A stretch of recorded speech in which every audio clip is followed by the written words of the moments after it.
Praise the lord. ధీరుడు, శూరుడు, పరాక్రమశాలి అయిన యేసుక్రీస్తు నామమునకు మహిమ, ఘనత, ప్రభావములు యుగయుగములు కలుగునుగాక. నా దేవుని ప్రియులైన మీ అందరికీ కృపాక్షేమములు వెంటవచ్చునుగాక. ఈ దినపు యేసయ్య జీవపు మాట హగ్గయి గ్రంథం 2వ అధ్యాయం 5వ వాక్య భాగం. నా ఆత్మ మీ మధ్య ఉన్నది గనుక భయపడకుడి. పరిశుద్ధాత్మలో నిత్యము ఆనందించుచు నడిపించబడుచు ఆయన రాకడ కొరకు సిద్ధపడుచున్న ఆత్మీయులారా, ఈ ఆత్మీయ యాత్రలో మనం భయపడక ధైర్యముతో కొనసాగాలి. భయపెట్టే కార్యాలు, కలవరపరిచే కార్యములు మనకు కనబడినా వినపడినా మనము అధైర్యపడక ఆత్మలో బలపరచబడుచు ధైర్యముగా క్రీస్తు కొరకు జీవించదము. నా దేవుని జనాంగమా, మనం భయపడకున్నట్లు ఆయన ఆత్మ మన మధ్యలో నివసించుచున్నది. మనలో మనతో నివసించే పరిశుద్ధాత్ముడు సర్వశక్తి గల దేవుడై ఉన్నాడు.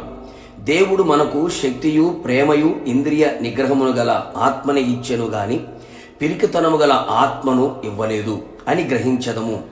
బలహీనులను బలవంతులుగా చేయగలిగిన ఆత్మ, శక్తిహీనులకు బలాభివృద్ధిని కలుగు చేయగలిగిన ఆత్మ, పిరికి వారిని పరాక్రమశాలులుగా చేయగలిగిన ఆత్మదేవుడు.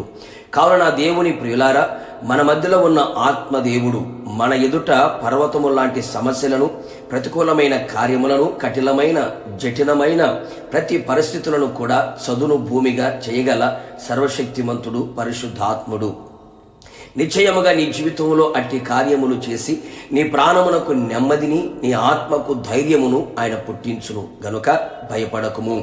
నీ ఆత్మీయ జీవితంలో ప్రభు కొరకు జీవించాలని ఆశతో కొనసాగుచున్న సరైన ప్రార్థన, విశ్వాసము, పరిశుద్ధత, వాక్యపు అనుభవాలు లేక, ఎదగలేక, క్రీస్తు వలె జీవించలేక, ఈ భక్తి చెయ్యలేను, ఈ భక్తిలో ఉండలేను, ఈ లోకములో క్రీస్తుకు సాక్షిగా ఉండలేను అని భయపడుచు పిరికివానిగా మారుచున్నావా? నీ పిరికితనమే సాతానుకు ఆయుధము అని గుర్తుపట్టి జాగ్రత్త పడుము.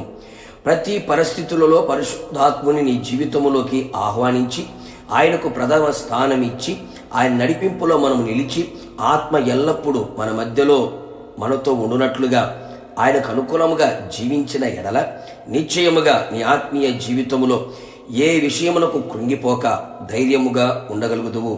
ఆయన కొరకు జీవించదవు. ఆయన కొరకు ప్రాణము పెట్టుటకైనను తెగించదవు. అట్టి కృప ఆత్మదేవుడు మన మధ్యలో ఉండి జరిగించునుగాక. ప్రార్థన. పరిశుద్ధాత్ముడా, మీ పాదములకి స్తుతి స్తోత్రములు చెల్లించుచు ఉన్నాం. మరొక్కసారి మా ఆత్మీయ జీవితాన్ని మీరు ధైర్యపరిచినందుకే స్తోత్రాలు.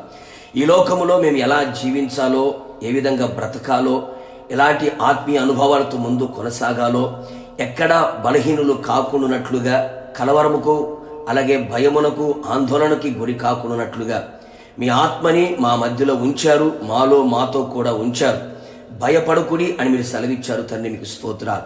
మీ ఆత్మ ఇచ్చే ధైర్యము చేత మేము తండ్రి ముందు కొనసాగునట్లుగా మీరు కృప దయచేయండి. మీరు మాకు పిరికితనము గల ఆత్మ ఇవ్వలేదు తండ్రి ప్రభువా, పిరికితనం ఆత్మ లేకుండా మేము జీవించున్నట్లుగా, ధైర్యముతో మిమ్మల్ని ఎదుర్కొన్నట్లుగా మీరే కృప దయచేసి మమ్మల్ని మీరు రాకడ సిద్ధపరచమని యేసు నామములో అడుగుచున్నాను తండ్రి, ఆమేన్. నిశ్చయముగా మీకును మీ కుటుంబ సభ్యులందరికీ పరిశుద్ధాత్ముడు మీ మధ్యలో నివసించి భయపడకుండా ధైర్యమిచ్చునుగాక. God bless you.